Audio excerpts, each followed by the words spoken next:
लिखिए तो प्रकाश का प्रकीर्णन। देखिए प्रकाश का प्रकीर्णन होता क्या है, सुन लो, इधर सुनो। कोई भी कोलाइड विलयन पर के पार्टिकल पर,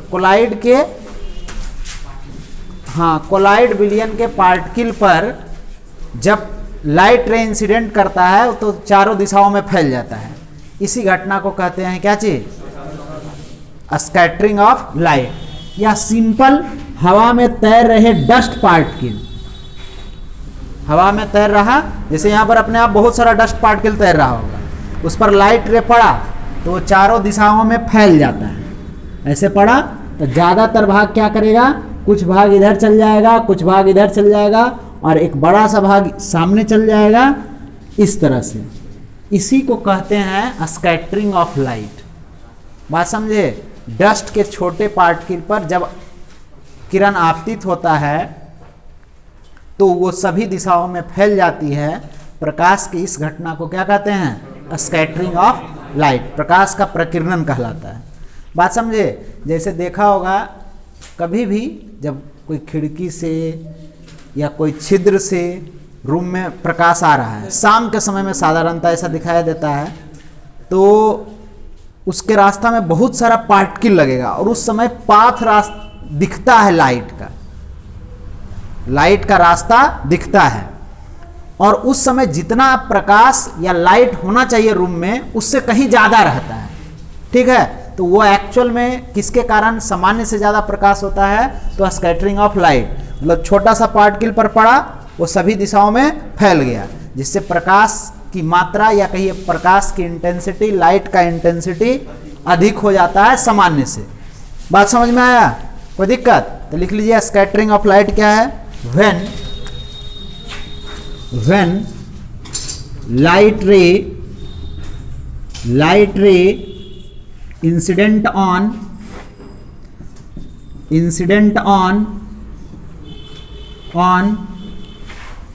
the particles of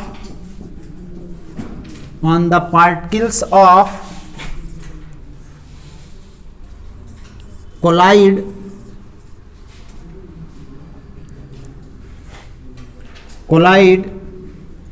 it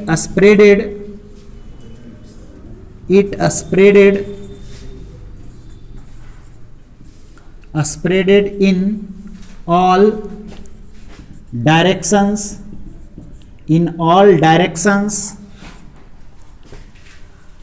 known as a scattering of light,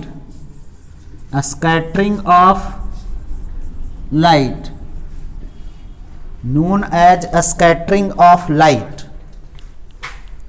ठीक है, अब इसमें स्कैटरिंग उसी कलर का ज्यादा होगा जिसका वेवलेंथ कम है। बात समझे? मतलब सबसे ज्यादा स्कैटरिंग किस में होगा, वायलेट में। किसका होगा स्कैटरिंग सबसे ज्यादा, वायलेट का। और सबसे कम स्कैटरिंग किसका होगा, रेड का।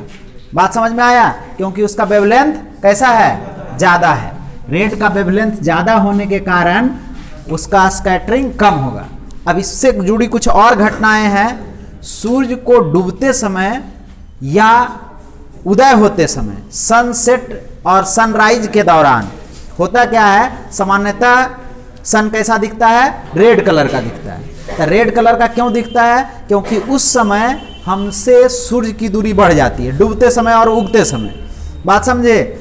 और जब ज़्यादा दूरी से आ रहा होता है प्रकाश, तो वायुमंडल में उपस्थित धूल के कणों से प्रकाश का स्कैटरिंग ज़्यादा हो जाता है। मतलब लगभग सभी कलर का हो जाता है स्कैटरिंग, और बच जाता है कौन सा कलर का, किसका, रेड का। इसलिए उस समय सन कैसा दिखाई देता है, रेड दिखाई देता है। जबकि दिन में देखेंगे, दोपहर में देखेंगे तो कैसा, व्हाइट कलर का दिखता है। बात समझे? मतलब सातों कलर का कॉम्बिनेशन दिखता है। लेकिन उगते समय और डूबते समय सन रेड क्यों दिखता है, तो यही बात लिखेंगे, चूंकि लाल कलर का, रेड कलर का वेवलेंथ सबसे अधिक होता है, इसलिए डूबते या उगते समय सूर्य का सभी रंगों का स्कैटरिंग हो जाता है, केवल बच जाता है कौन सा कलर, रेड कलर। इसलिए क्या होता है, रेड दिखाई देता है। बात समझे? तो हम लोग क्या लिख सकते हैं, during sunrise and sunset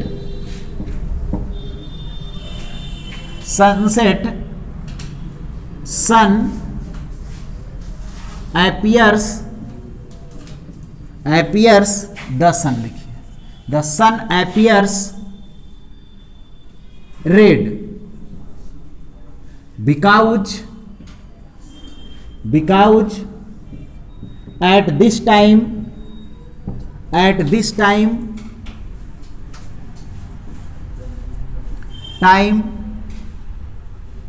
all colors of white light scattered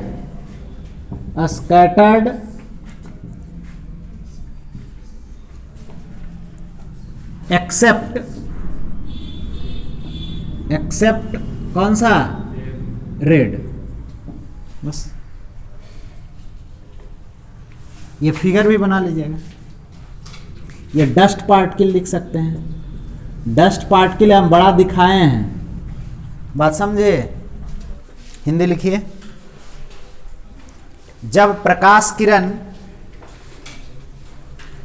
collide के पार्टिकल पर, कोलाइड के कण पर, कोलाइड नहीं लिखिए, कोलाइड के कण पर आपतित होता है तो वह सभी दिशाओं में फैल जाता है, जिसे प्रकाश का प्रकीर्णन कहते हैं, सूर्योदय, नेक्स्ट पॉइंट में लिखिए, सूर्योदय या सूर्यास्त के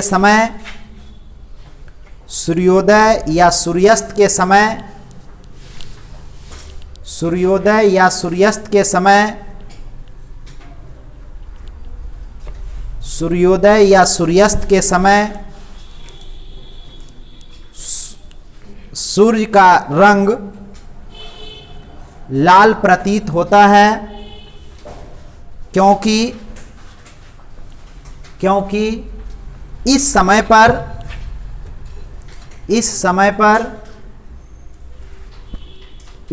पर श्वेत प्रकाश के सभी रंगों का, रुक जाएगा, इस समय पर लाल रंग के अतिरिक्त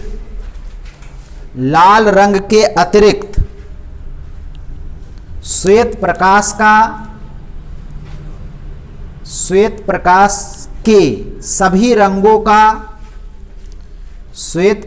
के सभी रंगों का प्रकीर्णन हो जाता है, ठीक है। अब हम लोग पढ़ते हैं क्या चीज, रिफ्रैक्शन बाई कर्व सरफेस। हाँ, रिफ्रैक्शन बाई कर्व्ड सरफेस, वक्र सतह द्वारा अपवर्तन,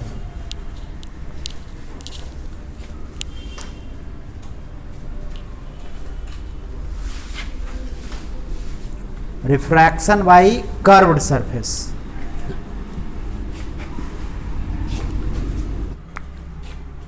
ऐसा सरफेस मान लिए,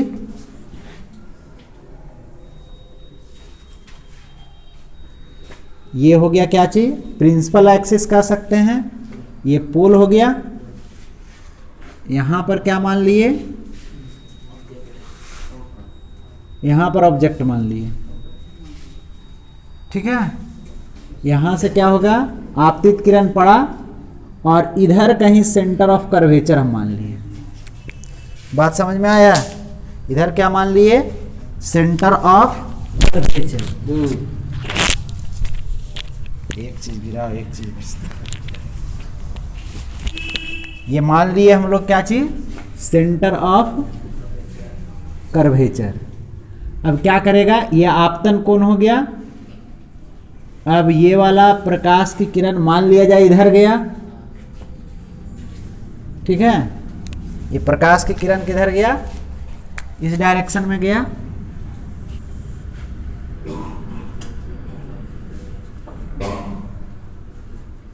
बात समझ में आया?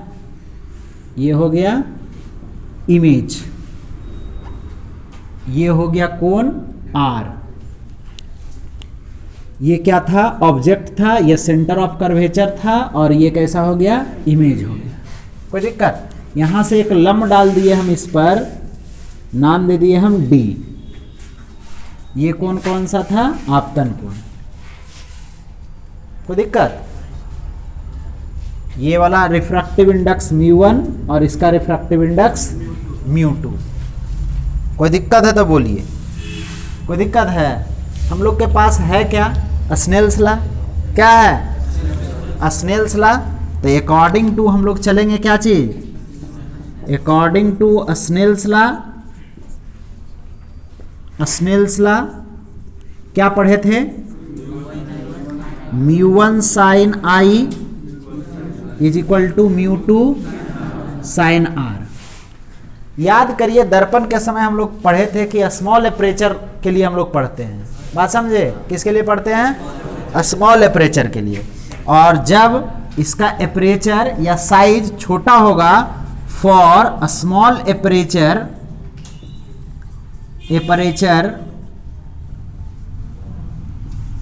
एपरेचर क्या लिखेंगे, हाँ क्या लिखेंगे, sine i is equal to i और इज इक्वल टू टेन आई,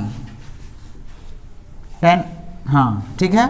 और यहां पर sine r is equal to r और is equal to tan r. कोई दिक्कत? कोई दिक्कत है तो बोलिए।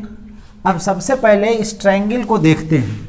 यहां पर जो ऑब्जेक्ट बनाता था अल्फा और इमेज जो बनाता था वो कैसा कोण, बीटा, और सेंटर ऑफ कर्वेचर पर कैसा कोण बनता था, गामा कोण बनता था। कोई दिक्कत? कोई दिक्कत है तो बोलिए। यहां पर सबसे पहला काम हम लोग को लिखना क्या है, जैसे वहां लिखते थे अल्फा बीटा और गामा में रिलेशन, याद है? अरे दर्पण के केस में ऐसे है ना, किया थे अल्फा बीटा और गामा में एक रिलेशन निकालते थे। बात समझ में आया?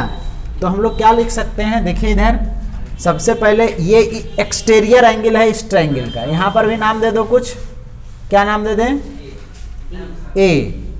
क्या नाम दे दिए, ए। क्या हो जाएगा, इन ट्रायंगल, देखो इधर in triangle A O C क्या लिखें, gamma is equal to alpha plus I. Gamma is equal to क्या चीज, अल्फा प्लस आई। कोई दिक्कत? अब यहां से आई बराबर निकाल लेंगे तो क्या आ जाएगा, गामा माइनस अल्फा। एक बार उसी तरह से इस बीटा वाला ले लो, ये बाह्य एंगल हो गया। कौन सा ट्रायंगल, इन ट्रायंगल, बोलो जल्दी, ए सी आई।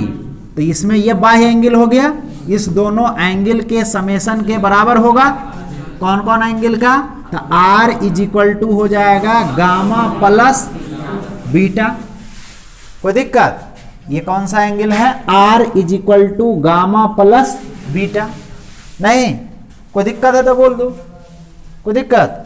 यहां पर हम लोग जब साइन आई को आई लिख सकते हैं, टेन आई की जरूरत भी नहीं था। यहां पर हम लोग क्या लिख सकते हैं, नाउ स्नेल्स लॉ में क्या आ जाएगा, μ1 आई, साइन आई की जगह पर, चलो इसको हटा देते हैं, कहाँ कंफ्यूज होगा। बात समझे? और is equal to μ2 r, μ1 i, gamma minus और μ2 गामा प्लस बीटा। कोई दिक्कत? अब चूंकि ये सब एंगल भी छोटा होगा, जब एपरेचर ही छोटा है तो क्या होगा, अल्फा बीटा एंड गामा कैसा होगा, आर ऑल्सो स्मॉल होगा या नहीं। और जब स्मॉल होगा तो μ1 tan गामा लिख सकते हैं।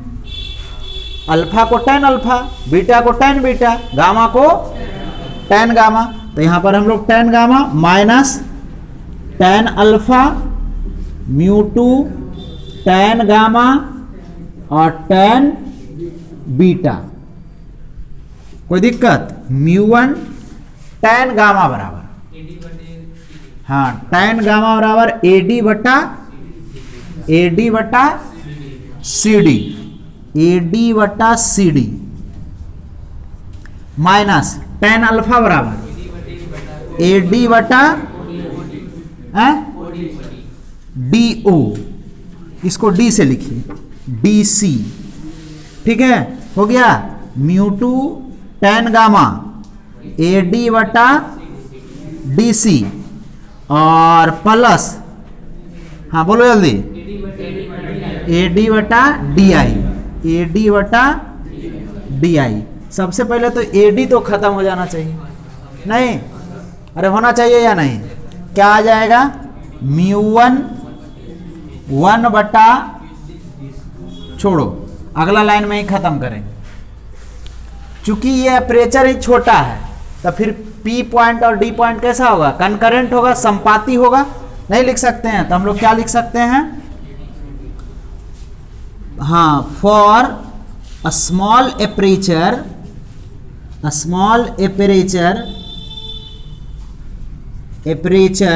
क्या लिखेंगे? पॉइंट P एंड पॉइंट कौन सा बोलो जल्दी? D आर कंकरेंट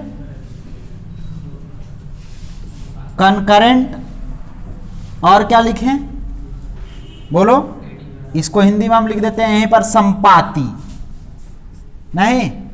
अब यहां पर हम लोग लिखेंगे क्या, जो सुन लीजिए थोड़ा सा, जहां जहां D है उस सब को हम क्या चीज लिख सकते हैं? संपाती का मतलब एक के ऊपर दूसरा। तो क्या लिख देंगे? D के जगह पर P रख सकते हैं। तो क्या हो जाएगा? AD तो पहले खत्म, AD कैसा हो गया? AD ऊपर से कॉमन लिए खत्म हो गया, कोई दिक्कत है तो बोलो।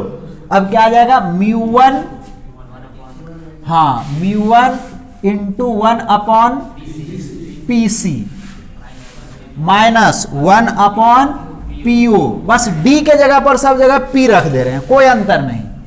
और म्यू टू 1 अपॉन PC और प्लस 1 अपॉन PI। कोई दिक्कत? कोई दिक्कत है तो बोलो। इधर आ जाइए थोड़ा सा, देखो साबित ऐसा ही किया जाता है। तुम लोग क्या करेगा? पहले फोटो वाला सब बात लिख लेगा। अब देखो यहां से यहां ये ऑब्जेक्ट था, ये क्या था? ऑब्जेक्ट है। ये वाला ऑब्जेक्ट डिस्टेंस कहलाएगा U, ये वाला क्या कहलाएगा? Image distance. और ये क्या कहलाएगा? Radius of curvature. कैसा कहलाएगा? Radius of curvature. सब कुछ को साइन के साथ लिखिए, साइन के साथ लिखिए। Mu two mu one 1 by minus R, क्या लिखेंगे? माइनस R माइनस 1 बटा PO minus U, mu two 1 बटा माइनस R प्लस 1 बटा V। नहीं, माइनस साइन सब रख दिए, जो माइनस था माइनस रख दिए, जो प्लस था। कोई दिक्कत है तो बोलो। थोड़ा ब्रैकेट को भी खोल लो। Mu one by R minus में और plus mu one by U is equal to mu two by R। नहीं, माइनस में नहीं, और plus mu two by V। अच्छा V क्या लिख देंगे? इसको लिखो म्यू टू बाई V, पहले लिख दिए। इसको उधर ले जा रहे हैं, म्यू वन बाई U, कोई दिक्कत? और इसको इधर ले आ रहे हैं, mu two by R minus mu one by R। बस हो गया। और क्या हो गया? Mu two by V minus mu one by U is equal to क्या हो जाएगा, μ2 माइनस μ1/r। इसी को कहते हैं हम लोग क्या चीज, इमेज फॉर्मूला। इसको क्या कहते हैं, इमेज फॉर्मूला। क्या हम लोग साबित किए, इमेज फॉर्मूला। बात समझे। इमेज कहां पर बनेगा, भी का वैल्यू निकालना है, इसी भी को हम लोग को निकालना है। नहीं कोई दिक्कत है तो बोल दो, अभी थोड़ा सा भी दिक्कत है, कोई दिक्कत है। अब इसमें इस बात से फर्क नहीं पड़ता है कि μ1 ज्यादा है या μ2 ज्यादा है। हाँ फिगर में परिवर्तन होगा, अभी के अकॉर्डिंग हम इसको लिखेंगे कि μ1 इज ग्रेटर देन μ2, लेकिन इमेज किधर भी बने उसके लिए यह फॉर्मूला वैलिड है। बात समझ में आया। हम यहां पर अभी ये कंडीशन न लेकर साबित किए, लेकिन कैसे स्ट्रक्चर से पता चल रहा, आई छोटा है आर बड़ा है, मतलब ये वाला कम होना चाहिए, तो ये वाला कम हम लोग रखे हैं। बात समझे। तब ऐसा रे डायग्राम खिंचाएगा। रे डायग्राम 4-5 तरह से हो सकता है, उसके अकॉर्डिंग इक्वेशन लिखाएगा ये वाला, लेकिन लास्ट में जो रिजल्ट निकल कर आएगा हर हमेशा क्या आएगा, यही आएगा। बात समझे। अब इसको ज्यादा ले लेते तो और ये कौन छोटा होता, फिर यहां पर बनता इमेज, उसके अकॉर्डिंग सब कुछ लेते, तब फिर क्या ये अल्फा बीटा वाला यही रिलेशन रहता, उसके अकॉर्डिंग लिखा था। बात समझ में आ रहा है। जो सिंपलेस्ट फिगर हो सकता है ना, उस फिगर से हम साबित किए हैं। बात समझे। कोई दिक्कत है तो बोलो, कोई दिक्कत है। ये फॉर्मूला बहुत बार पूछे हुए, डेरिवेशन। बात समझे। इमेज फॉर्मूला कभी कभी ये डायरेक्ट इक्वेशन रख देगा, साबित करिए, ठीक है। कभी कभी क्या कहेगा, इमेज फॉर्मूला लिखकर साबित करें। बात समझे। तो आपको जैसे भी पूछ दे, अंतर कुछ नहीं पड़ा। मैग्निफिकेशन,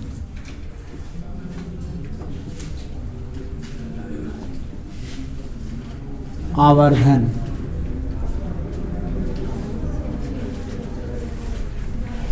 मैग्निफिकेशन, आवाज नहीं करिए, इसी को आवर्धन कहते हैं, ठीक है।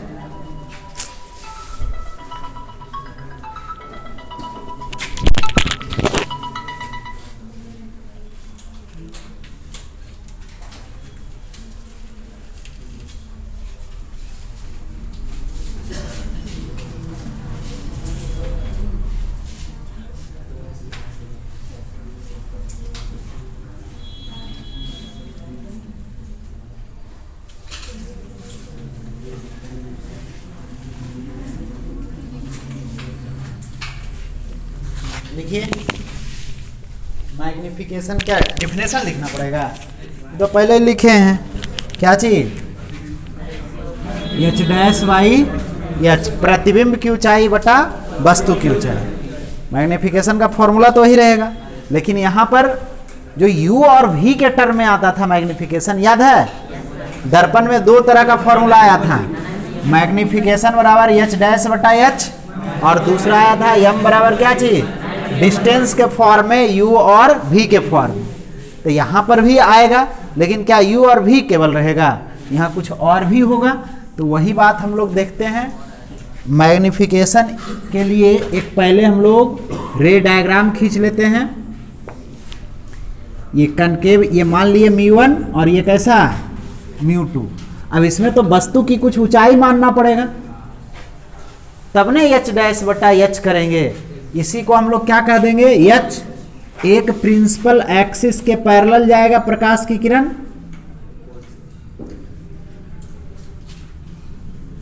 बात समझे। यहां पर मान लिए सेंटर ऑफ कर्वेचर कुछ पता नहीं है, केवल और केवल हम लोग को पता है लॉ ऑफ रिफ्रैक्शन। क्या होगा, इधर से कहीं गुजरेगा, बात समझ में आया। ये यहां से गुजर गया, कोई दिक्कत, इस तरह से गुजरा, और एक हम आपतित करा दिए पोल पर ही। मैग्निफिकेशन वाला ना बाबू, एक हमेशा याद रखना है कहां से गुजरना चाहिए, पोल से। तो इसमें भी ये अभिलंब है, अरे ये सेंटर ऑफ कर्वेचर से जा रहा है ना जी, तो यही अभिलंब है। तो फिर क्या होगा, यहां पर अपवर्तन कोण का मान बढ़ाए हैं तो इधर भी बढ़ाना पड़ेगा। नहीं बात समझ में आ रहा है क्या? बढ़ाना पड़ेगा तो इस तरह से होगा, कटेगा ही नहीं, फिर बहुत दूर में जाकर कटेगा।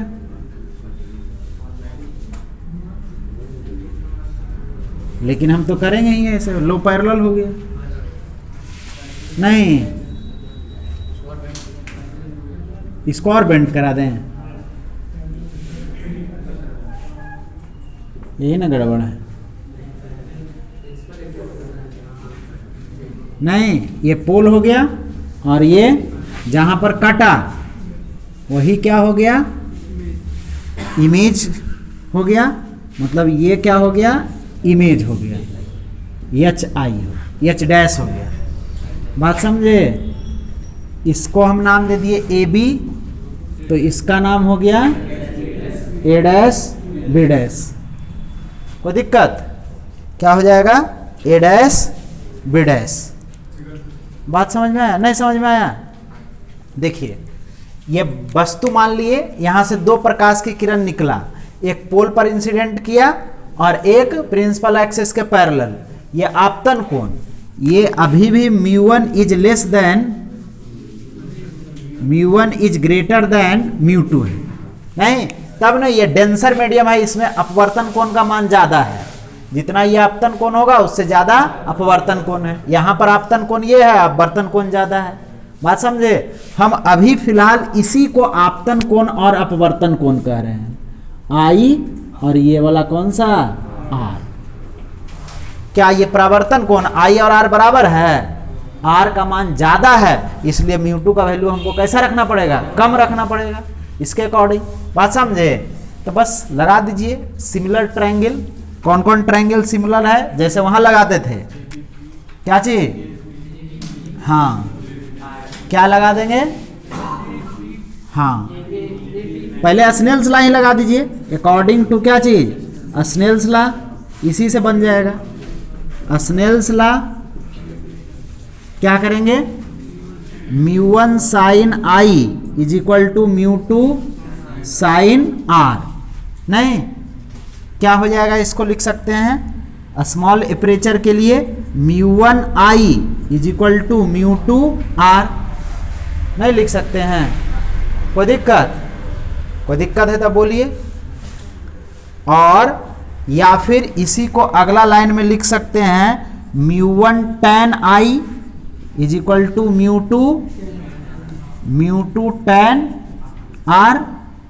μ1 tan आई ऊंचाई A B by P A. जब भी लिखना है तो कहां से लिखना है, पोल से।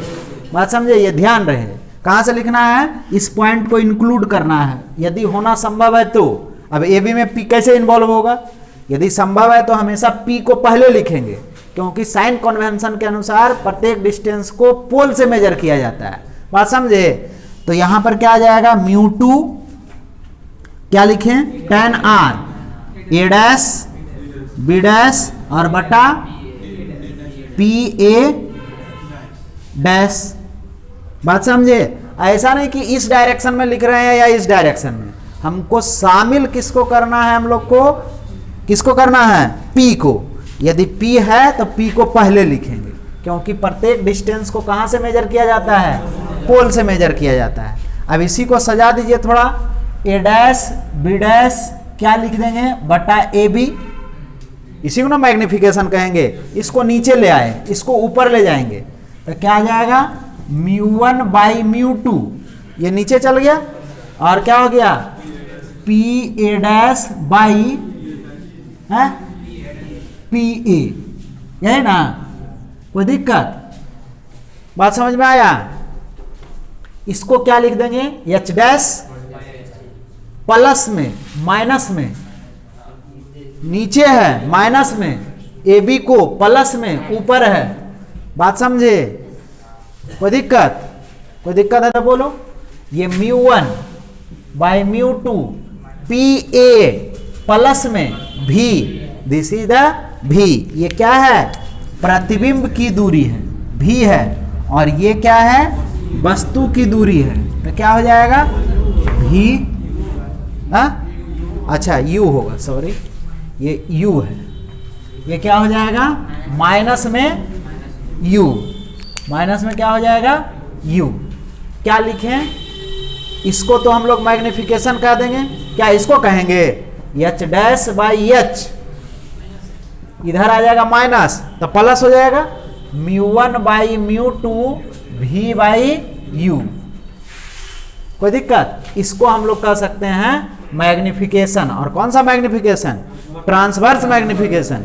यदि स्पेसिफाई करना होगा तो क्या करेंगे, ट्रांसवर्स मैग्निफिकेशन। बात समझे, कोई दिक्कत, लिख लीजिए ऑब्जेक्ट इमेज वेलोसिटी,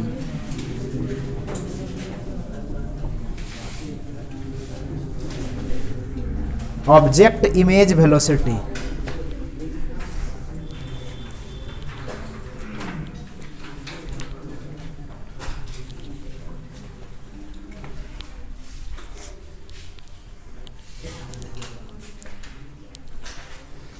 हाँ, तो इमेज फॉर्मूला लिखिए, कहाँ से चलेंगे, क्या हो गया, फ्रॉम इमेज फॉर्मूला। क्या पढ़े थे, image formula μ2 by v minus μ1 by u is equal to μ2 minus μ1 by r। कोई दिक्कत, कोई दिक्कत है तो बोलिए। इसको क्या करें, वेलोसिटी निकालना है, ये डिस्टेंस है, ये भी डिस्टेंस है, इमेज डिस्टेंस है, ऑब्जेक्ट डिस्टेंस है, ठीक है। डिफरेंशिएट कर देते हैं, किसके रिस्पेक्ट में, बोलो बोलो बोलो ना जी, विथ रिस्पेक्ट टू टाइम।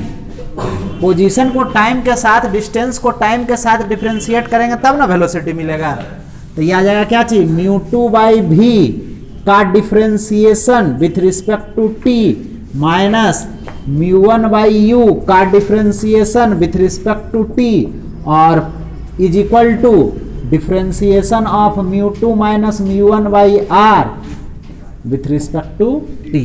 इसमें सब कुछ कांस्टेंट है, μ1 μ2 तो पहले कांस्टेंट है, अब वर्तनांक क्या बदलेगा, r भी कांस्टेंट है, रेडियस ऑफ कर्वेचर, नहीं बात समझे, 0, इधर वाला का टेंशन खत्म, डिफरेंशिएशन 0। कैसे जाने, रेडियस ऑफ कर्वेचर क्या अपने से बदलते रहेगा, बात समझे। एक गिवन रिफ्रैक्शन के लिए क्या होगा, और जब बदलेगा तो उसके अकॉर्डिंग वेलोसिटी भी बदलेगा, बात समझे।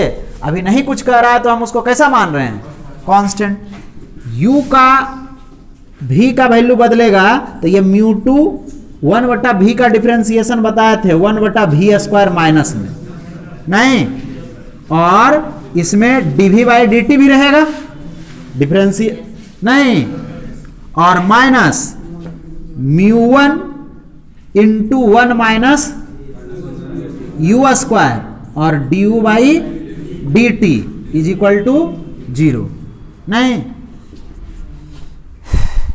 इसको उधर ले चल जाइए तो minus μ2 by v square dv by dt को हम लोग लिख सकते हैं किसका, वेलोसिटी ऑफ इमेज, नहीं, अरे डिस्टेंस ऑफ इमेज था तो वेलोसिटी ऑफ इमेज लिखे, क्या लिख दिए, velocity of image with respect to refracting surface, नहीं, या विथ रिस्पेक्ट टू पोल, नहीं कुछ बोलेगा तो कहां, जहां से रिफ्रैक्शन की घटना हो रहा था, ये वाला उधर चल जाएगा तो माइनस में आ जाएगा, ये प्लस में अभी है, उधर जाएगा तो क्या आ जाएगा μ1 बाई यू स्क्वायर, और इसको लिख देंगे वेलोसिटी ऑफ ऑब्जेक्ट। ये भी और ये भी दोनों एक ही है, ये v is the distance of image from the pole, नहीं, और ये क्या है, वेलोसिटी ऑफ इमेज, बात समझे। तो क्या लिख देंगे, देखिए तो माइनस से माइनस कट गया, भी आई बराबर लिख देंगे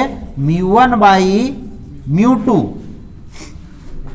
बोलो μ1 by μ2 v2 by u v square by u square और v नॉट, सब कुछ का हम लिटरल मीनिंग लिख देते हैं। समझ लो, इधर समझ लो, इधर समझो। ये वी आई क्या है? Velocity of image. Vector sign भी दे सकते हैं, बात समझे, डायरेक्शन के साथ आएगा। Velocity of image with respect to pole, नहीं या रिफ्रैक्टिंग। वी ओ क्या है? Velocity of object with respect to pole. बात समझ में आया? और भी क्या है? हाँ, image distance from pole. Image distance from pole. और ये क्या है? U object distance from pole. बात समझ में आया या नहीं? कोई दिक्कत? μ1 μ2 क्या है? दोनों माध्यम का रिफ्रैक्टिंग सरफेस है। बात समझे? रिस्पेक्टिव माध्यम का क्या है? रिफ्रैक्टिव इंडेक्स है। क्या है? Refractive index.